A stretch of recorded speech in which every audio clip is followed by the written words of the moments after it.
ஹாய்ங்க, welcome to Amudha kitchen. இன்றைக்கி நம்ம என்ன செய்ய போகிறோம் அப்படின்னா பருப்பு உருண்டை குழம்பு தான். பருப்பு நேற்று எடுத்து ஊற வச்சுட்டேன். ஒரு 150 கிராம் கடலப்பருப்பு, ஒரு 50 கிராம் வந்து துவரம்பருப்பு, நல்லா இதை ரெண்டையும் ஊற வச்சுட்டேன். ஊற வச்சு இப்போ இதை நல்லா அரைச்சிட்டு வந்துடலாம்.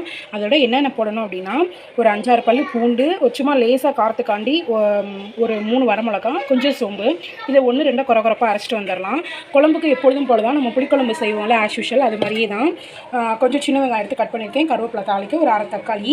இது வந்து என்னென்னா, நம்ம வெங்காயம் தக்காளி எப்பொழுதும் வதக்கி அரைப்போம்ல, அது கொஞ்சம் சீரகம் போட்டு அரைச்சிருக்கேன் வதக்கி, கொஞ்சம் தேங்காய், அவ்வளோதான். காரத்துக்கு மிளகா பொடி 1 ஸ்பூன் போட்டிருக்கேன். அதுக்கு டபுளாக வந்து மல்லித்தூள் 2 ஸ்பூன் போட்டிருக்கேன். அவ்வளோதான். இதில் புளி வந்து ஒரு 2 சொலா எடுத்து நல்லா அப்படி ஊற வச்சுருக்கேன்.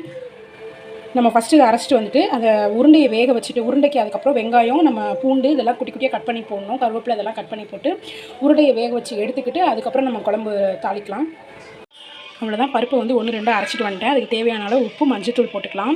உருண்டைக்கு தேவையான பெரிய வெங்காயம் தான் கட் பண்ணியிருக்கேன். சின்ன வெங்காயமும் போடலாம்.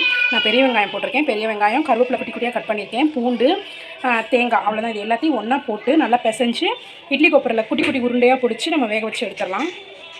அவ்வளோதான். இந்த மாதிரி சின்ன சின்ன உருண்டையாக, ரொம்ப பெருசாக உருட்டினாலும் வேக லேட் ஆகும். இந்த மாதிரி குட்டி குட்டி பால்ஸாக உருட்டி வச்சிடலாம். உருட்டி நல்லா இட்லி கொப்பரில் தண்ணி வச்சு வேக வச்சு எடுத்துடலாம். இதை வந்து எண்ணெயிலையும் தட்டி போடுவாங்க. எண்ணெயில் தட்டி போடுறது வந்து அவ்வளோ நல்லது கிடையாது. அப்படின்னா எண்ணெய் வந்து அதிகமாக இதாகும்ல, அதனால் நம்ம இந்த மாதிரி வேக வச்சு சாப்பிட்டோம் அப்படின்னா ரொம்ப நல்லாவும் இருக்கும், நம்ம ஹெல்த்துக்கும் நல்லது.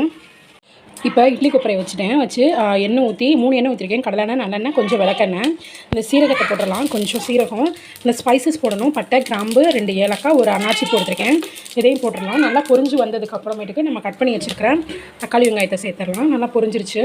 இந்த ஸ்டேஜில் நம்ம தக்காளி வெங்காயத்தை சேர்த்துடலாம். இது நல்லா வதங்கி வரட்டும்.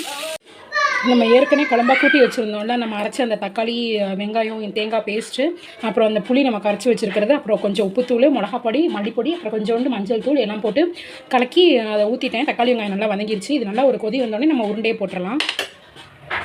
நல்லா குழம்பு கொதிக்குது. இப்போ அடுப்பில் சிம்மு வச்சுக்கிட்டு நம்ம வேக வச்சு வச்சுருக்கேன். நான் இட்லி கொப்பரில் போட்டு இந்த மாதிரி உருண்டையை வேக வச்சு வச்சுருக்கேன். அதை ஒன்று நம்ம குழம்புக்குள்ளே போட்டுடலாம்.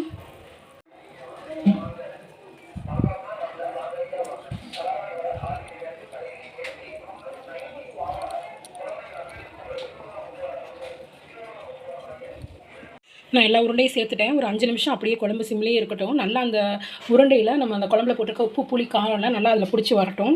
வந்தோடனே நம்ம ஸ்டவ்வை ஆஃப் பண்ணிட வேண்டியதான். அவ்வளோதான். நல்லா குழம்பு கொதிச்சிருச்சு. நல்லா தண்ணியும் வற்றிருச்சு பாருங்கள். அந்த உருண்டையெல்லாம் நல்லா மேலே மறந்து வந்துருச்சு, நல்லா வெந்துருச்சு. இந்த ஸ்டேஜில் நம்ம குழம்பு ஆஃப் பண்ணிடலாம். அவ்வளோதான். தேங்க்யூ ஃபார் வாட்சிங்.